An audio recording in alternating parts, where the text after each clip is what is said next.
Squire started to work with materials that were resistant to angle grinders, and so we saw an opportunity to take the existing SS100C up to a level that no other lock had achieved before.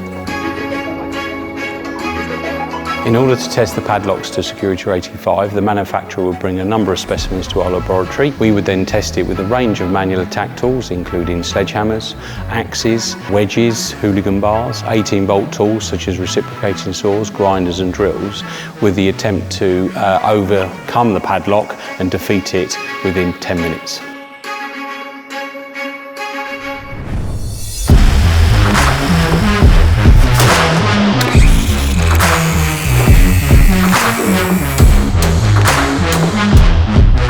Achieving security rating 5 to our LPS 1654 standard for padlocks is difficult. Squires are the first to achieve a security rating 5 padlock to LPS 1654. We came in for testing on 3 occasions, and we had to improve the lock a couple of times in order to get us right up to the level 5.